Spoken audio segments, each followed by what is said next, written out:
Hello, I'm John J. Thompson, and it seems you have fallen way down the True Tunes rabbit hole.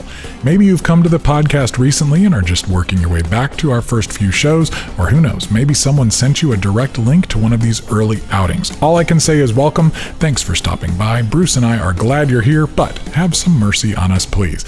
I'll be honest, when Bruce and I went back and listened to these early episodes, well, let's just say it clearly took us a handful of shows for us to get our feet under us. We knew what we wanted to do, but the way to get there took some tweaking.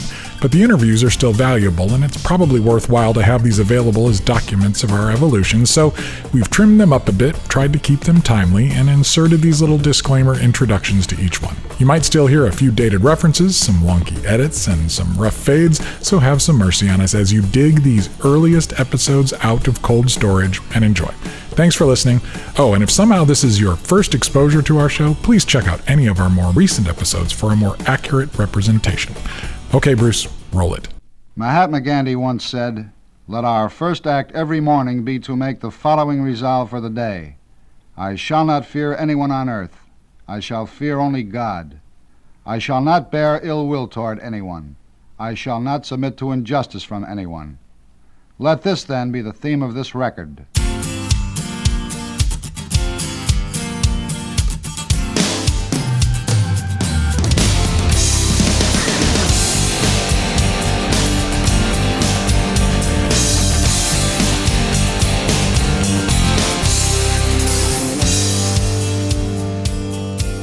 Hello, this is John J. Thompson, and welcome to the hidden episode of the True Tunes podcast. That's right, you are clearly a bear of above average intelligence because you found this, which is, in fact, some more of my conversation with Marc Byrd. Actually, like I mentioned in the most recent episode, there was much more to our chat, and this is some of it. We talk about theology and whether or not Hammock might ever play live again. It's some good stuff gathered here in this special hidden episode. Okay, so back to the conversation with Marc. All the while the eyes of God shine on us. I think the fear makes us all want to be in a rock band. Really? Do you think you might do a common children thing again someday? I don't know, man. I mean, I'm occasionally in conversation with Drew, but I don't know. I've wanted to, not a full album, but something. I've wanted to because I just kind of sometimes just, want to get that part of me out as well. Just want to release. And it's such a release to be able to do that, So. And why is Hammock so not a live thing? It feels like it would. I've seen you do one thing in all the years, and it was here at the family washing. Yeah. Have you thought about trying to ramp up once we can do stuff in person? Yeah, we have. We're. The problem is our catalog is it can get really ambient, it can get very orchestrated, it can get guitars, post-rocky. And so to pull all of that off is probably a little too overwhelming. So we're trying to make just this album a little more like if we had to pull it off live, we could. It's not always an easy thing to pull off live because it requires a few players and that can get expensive. But now that we are where we are and there's kind of a demand for it, right, it's a lot different. When we first started, it was like, we're only going to do shows that make sense. So the Cigar Roast thing made sense. The Stars of the Lid thing made sense. The Echoes podcast made sense. The Gatherings in Philadelphia made sense. And then Family Wash was just for Thomas. It was like a favor to Thomas. But we just wanted the live thing to make sense. And when we first started exploring wanting to go out to play live, it just financially it didn't make enough sense. Now it probably would, because now we get contacted by booking agents as opposed to us contacting them, Right. So it's a little different. So yes, honestly, I crave that. I told this to Christy and my manager. I said, man, when I'm on my deathbed, I'm probably going to wish that I played more live shows. It's probably something that I'm going to wish that I had done. So I'm not sure. I just want to be like, oh yeah, I'm done with that part of my life, because there's a part of me that craves that connection. I really want to create a space where when people come in, they'll remember it because it elevated them, Right. So we'll see. Jordan, my son, said he wants to know what it would take to get you guys to play at his wedding. Really? He doesn't have a date. He's not engaged yet, but I think that if you guys were to get a date, then he would get engaged to work around your schedule. That's probably what would happen. That's how big a fan he is. And we're hoping with this relaunch of True Tunes that we can amass enough of an audience. We would love to be doing a physical gathering that would be some kind of a Cornerstone-like reunion, but with all new people as well. And Hammock's the exact kind of thing we would want. We're not doing down the middle Christian music kind of stuff. It's and so it'd be fun. And even if it's just you two playing for doing whatever you can do. That's the thing. You got such a breadth of catalog now. Nobody would care. It's just do whatever you want. And the videos. Oh my gosh, I forgot the videos that you guys have done are so gorgeous, and just picturing like those things projected up really big. Oh my gosh, they're just amazing. I know it's definitely there. It's ready to be done because what we've realized is that we could pull this off. I mean, for the longest time, it was just me and Andrew and Matt Slocum, and we loved doing that. We loved it.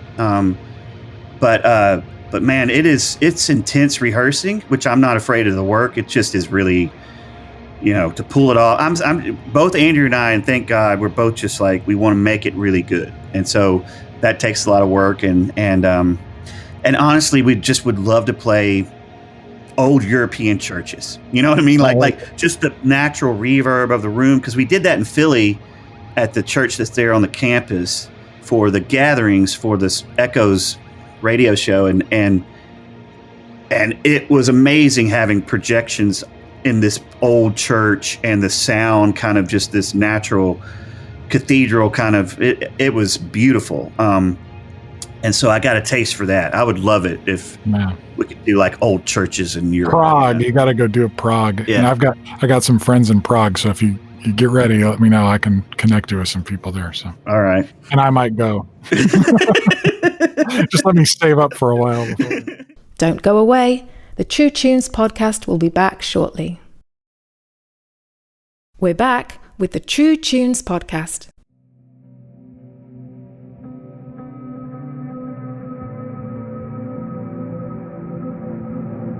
I grew up in the Episcopal Church, and my grandparents and my mom and my dad adopted me when I was a teenager. He married my mom when I was 13. So the Cursillo thing was big in I still have a rooster upstairs from my grandma's collection, but it didn't cause a split in our home. It was just basically Anglicans who understood something about the Holy Spirit. So it had that blend of being anchored by liturgy and history and that, but also the vibrancy of the Holy Spirit. So I grew up with youth pastors and confirmation sponsors and this kind of blend of that, which I wasn't taught rock and roll was of the devil or you got to listen to all Christian anything. I was taught to find God in everything. And I kind of thought that every serious Christian had that experience. And then I started True Tunes because that was how I was wired. And then it was only well into that journey that I started to get boycotted and protested by the people who are like, you sell U2 and Bono said the F word and because we were so far outside of the bounds of Christian music. And now I realize my friends who grew up in that real strict Christian fundamentalist world, their pendulum got so pinned into that when it broke loose, it swings so far to the other side. Yeah. And I just determined with my kids to not do that. Like there's times where I'm trying to teach them, discernment says you don't need to fill your head with this kind of junk. Like let's so sometimes they might think, oh, it's because we're Christians we don't watch this kind of movie or something. Yeah, that's right, we don't have pornography on in the house, because that's dehumanizing people and it's taking something holy and making it profane. And I'm going to tell you why we don't. And yes, that is because we're created in the image of God, and we're going to have a conversation around that. And you're right, we're Christians, and because of that, there's we're not going to have movies on that dehumanize people, whether that's sexually or with violence or whatever else. But it's not that the answer isn't let's watch really shitty Christian movies. It's like, that's not the answer. And so if one of those comes on Netflix, I'm like, no, turn this off too. Please turn this off too. And so that way the pendulum, when it swings, it only swings to here. Yeah. Yeah. It's like, and then hopefully it lands. So in the rest of your life, you're just kind of doing this. You're okay. You're okay. Yeah. You're not going, wow, and our world is just so full of I'm so grateful that that's the experience I had, but I realize that's not the experience that so many other people have. And so part of the thing for us, I think, and I feel like what I know about my experience in recovery, I haven't gone through all of the same exact type of stuff. I've never had a substance abuse thing, but I've gone through from like emotional perspectives and things like that, is that as we find freedom and healing in areas, we then turn around and help other people, and that gives meaning to our pain. It's redemptive in the truest sense of the word. Yeah. And when we can find meaning in our suffering and meaning in our pain, it actually gives us new tools when those triggers start to come up and we start to recognize, oh, I'm feeling the need to medicate that pain. I'm feeling that instead of responding in those ways, we can now go, oh, this is that feeling that caused me to do this, but instead I can help people. I can talk about this. And by sharing my pain and I'm actually helping advance the light as opposed to promoting the darkness. And that reminds me of John 1:1, and it reminds me of pick up your cross and follow me. It's not pick up your cross and follow me for a few minutes till you get to the altar and you say a prayer and now you're done. It's just the rest of your life you're going to be carrying that cross. But the good news is, the cross isn't the end. It's just the journey. Stanley Hauerwas says that, and this may be a quote that he used, but like people who know that the grain of the universe is filled with crosses, that's how it is. To me, the cross, the suffering God, the not so much like, am I being reconciled to God, or is God, it's kind of like the prodigal son story going, the father didn't go out and go, first, before I go running towards you, I need to take my other son out back and beat the shit out of him so that I can stand to see you. You know what I mean? Right. Like that hardcore, like substitutionary atonement. Yeah, like I need to reconcile myself with you, right? Rather than the world reconciling himself to God. It's that's the whole weird thing of like this legalistic kind of, and it truly legalistic courtroom. Literally. Literally. Yeah. That to me, to understand that I have my own Garden of Gethsemane, I have my own Pascal shape to follow into, I have my cross that I need to allow myself to take up and carry, puts me right in the middle of being in solidarity with the suffering of the world. And who do we find there? That's right. And who do we find there? I told a guy the other day, and it was one of the younger guys who's like struggling with his faith and all that. I said, look, man, I got a statue of Buddha right there. I also have a statue of the Rebelieved Trinity icon because I don't see the tension. But what I'll tell you is, if you tell me, do I need to choose between the grin on Buddha's face and the half-closed eyes, or the anguish on Christ's face when he's on the cross screaming, my God, why have you forsaken me? I'm going with that guy, because that kind of humanity I relate with. That kind of understanding of where are you in the midst of this? Right. Because that's when you realize God did not give you a theodicy that gives you all the answers for why it's happening. He gave you himself. Right. So God's will for me is always himself. That's it. It's more him. It's himself. And to understand that I want to understand why suffering happens might be outside the boundaries I'm supposed to step out of. Instead, I realize God's in the middle of it. I don't know why, but there's something about knowing that at the center of this is a presence that is love, that sustains me, even as it protects me, not from a lot of that happens to me. Right. When I am connected to that, I can meet my hurting places with love, and I can meet the other hurting places with love, because I'm connected not just to the source of love, but to your suffering, because I'm connected to my suffering. That's the only way, I think, for me at least, I'll choose that version of suffering over the Buddhist path. Not that I think I have to, but I'll choose that over it, because I don't think the root cause of my suffering is just because I'm overly attached to pleasant emotions or outcomes. I think the root of my suffering is that there's real fucking suffering. That's right. Man, I think you need to start writing worship songs again. I think you got a whole new quiver here. I know, man, but how do you express this? You know, I mean, that's the hard thing. Just 'cause it's hard doesn't mean we don't do it. I know. It's just, man, it's tricky, you know. Yeah. Nobody. Hey, what'd you do, Mark? What'd you write about? The suffering of humanity. What? No, I'm not singing about that on Sunday morning. You know what I mean? It's like our church will. You sing it to we'll have 6 people out on the patio singing.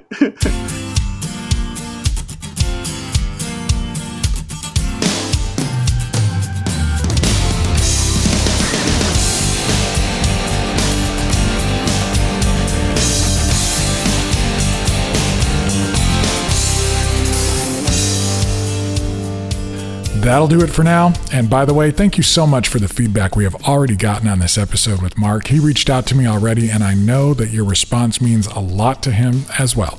You folks are the best. Oh, and do sign up for the email list at our website, please. That helps us keep you informed as well.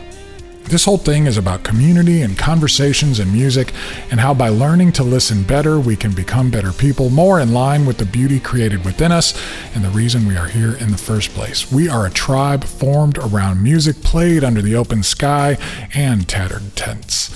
We reach across generations and genres in search of a common ground on which we can celebrate diversity, taste eternity, and sing a new song as we wait for the old to pass away. We kick at the darkness and we blow our trumpets and we laugh and weep together. But I cannot do this alone. Not the website, the podcast, or the future in-person gatherings we hope and pray to will into existence. I have seeded the garden, but I need help. If it wasn't for my friend Bruce over there, the podcast would still just be an idea. But now we have proven the concept, I think. We have shown at least some solid examples of what we are capable of, but seriously, we are just getting started. You ain't seen nothing yet.